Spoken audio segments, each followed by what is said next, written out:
दोस्तों, ये है चित्रकूट धाम। मध्य प्रदेश और उत्तर प्रदेश की सीमा पर बसा विंध्य पर्वतमालाओं की गोद में छिपा एक ऐसा स्थान जहां समय जैसे ठहर सा गया है। इसे तपोभूमि भी कहा जाता है और मान्यताओं के अनुसार भगवान श्री राम ने अपने वनवास के 14 वर्षों में से 11 वर्ष से अधिक का समय यहीं व्यतीत किया था।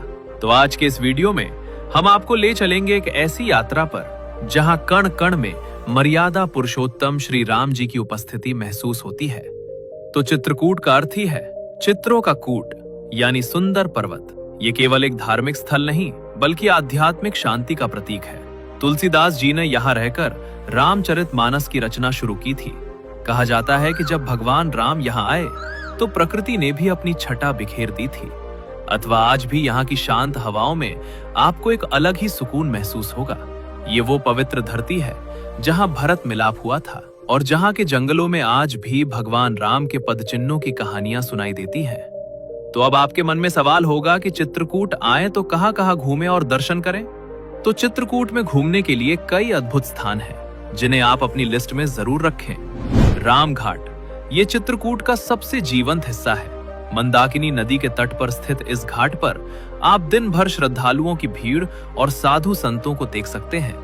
यहाँ नाव की सवारी करना बहुत ही सुखद अनुभव होता है, खासकर सूर्यास्त के समय जब पूरी नदी दीपों की रोशनी से जगमगा उठती है।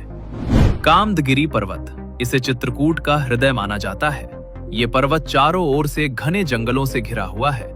इसकी 5 किलोमीटर की परिक्रमा के दौरान आपको कई प्राचीन मंदिर मिलते हैं। परिक्रमा पथ बहुत ही स्वच्छ और शांतिपूर्ण है, जहां वानरों की टोलियां भी दिखाई देती हैं, जो इस स्थान को और भी जीवंत बनाती हैं।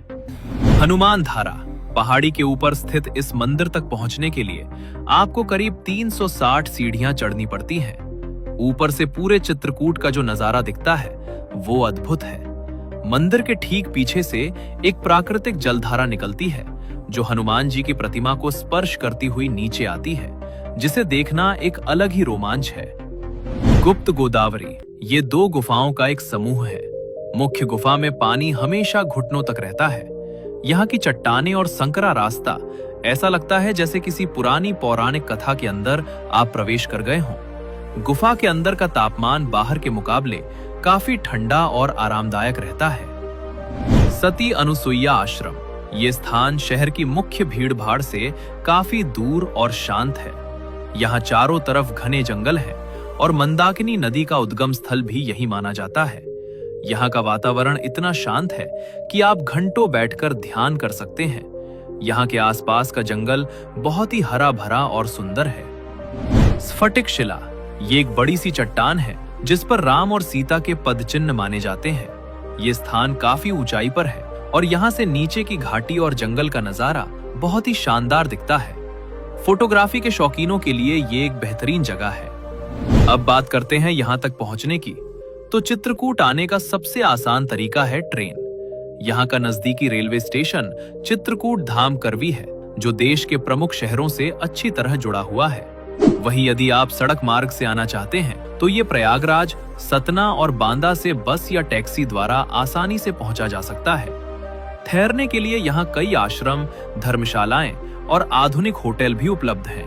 दोस्तों, चित्रकूट की यात्रा सिर्फ एक टूर नहीं बल्कि खुद को जानने का एक मौका है।